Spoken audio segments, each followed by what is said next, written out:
What's up guys, Celestial here again with another achievement guide. This time it's for the buddy system and rolling with my crew in Mortal Kombat 1. This is a very long grind no matter what you do. The two ways that I've found out, there's a passive way, sort of, and there's an active way, which is quicker. But basically in this guide I'll show you how to do both, and this is probably going to be the longest grind of your life for this game. If you're just going to play the game online, feel free, go for it, you'll probably get it that way, but it will take a while either way. So what we're going to do is we're going to go into the invasion mode, and we're going to go into the very first village, which is called Fenjan Village. This one right here. So I've got them all unlocked because I've played through it all. So I would suggest play through it first because you'll get all the other achievements anyway, and you'll get a lot of experience for your cameo. But Fenjan Village is what we're going to go into. So we're going to go into it and I'll show you the start of the map. Yeah, so this is the start of Fenjan Village. It is the very start of the level. It's what you come into when you first do this invasion mode, but if you've played through invasion mode, you'll have to backtrack from the very end of the level. So as you can see, like I said before in the start of the video, I've got them all unlocked, so I've went through every single one of them, so I backtracked in this video just so you guys could see where the portal is. So this is the very start of Fenjan Village, and what we're going to do is we're going to go up about 4 or 5 nodes, and this is where we're going to get the majority of our experience for these achievements.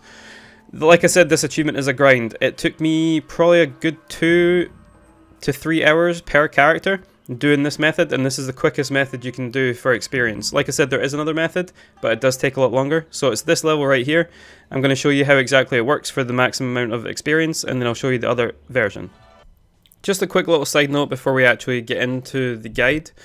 If you aren't one-shotting enemies in this level that I'm about to show you, this is how you can change your stats. So you go to Wuxi Academy, and then you go over to the right, which is where the collector is who sells you items, and you go to the bottom item, and this is how you reset all your points.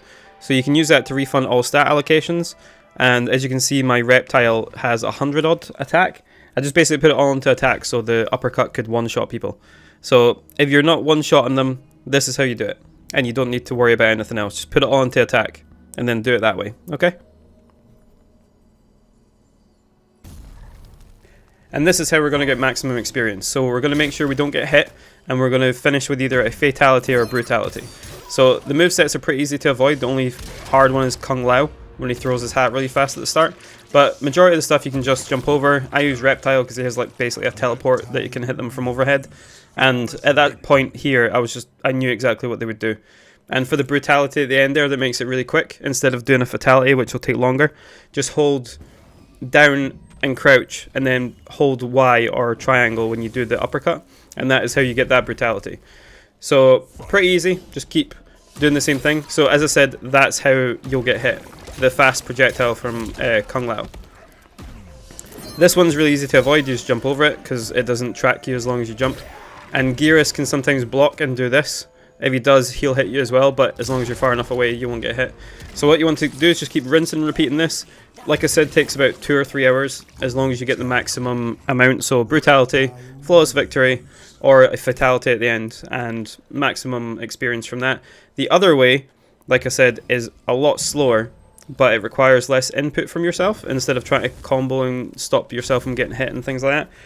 But I'll show you one more match. This is how you can avoid damage. If you flawless block, because flawless block doesn't give you any chip damage, so even if you block a projectile, you'll get hurt unless you flawless block it. And then, like I said, just keep doing this. This is literally the screen I saw for a good 8 or 10 hours doing this. Like I said, if you want to just play the game, you will eventually get it, but if you want to boost it yourself, you have to do this. There's no other quicker way that I've found, but I will show you the other method now. And the more passive method is this. So you find the survive panel on the Fenjan Village map. You find it in other maps as well, but they'll do the same thing. Just go to this, and then press A to start the map, and then just stand there. That's how you get the passive experience. But this does take way longer. The way I showed you before is the quickest way to do it. But if you just stand here and you just want to press A, play a different game at the same time, then you'll be able to get this achievement. But like I said, it will take a lot longer. I'll show you experience comparison. So once this is over, you should see the experience in the top left hand corner. So just keep your eye on that, because I used Darius as an example because he was one of the ones that I didn't really level up. So this is level 0, so you'll see how much experience you get from it. There you go. That's how much you go up doing that. And now I'll show you a comparison of doing an actual fight, so you can see. So this here is a separate trilogy battle, but they all sort of work the same way, just so I can show you guys the difference in experience. So, same as before, brutality or fatality at the end, make sure you don't get hit. This is a much harder one because they don't die in one hit, unlike the first one I showed you guys.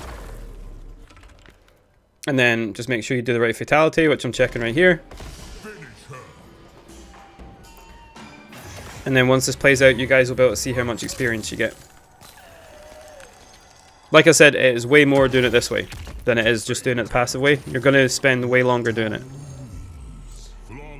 It is a little bit more engaged. There you go. So that's how much experience you get doing that. So yeah, you can see a big difference between the experience for the two methods. The active method on the left and the inactive method on the right by just pressing the one button in survival mode.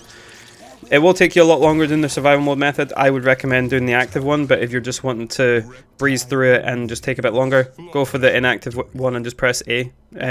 But you will take ages doing that method.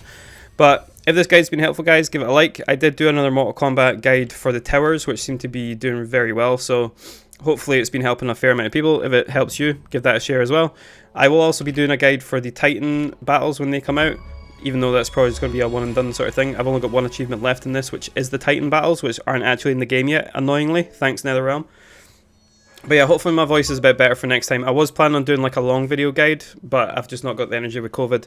But hopefully it's been helpful. If it has, guys, leave a like, share the video, and yeah, I'll see you in the next achievement guide.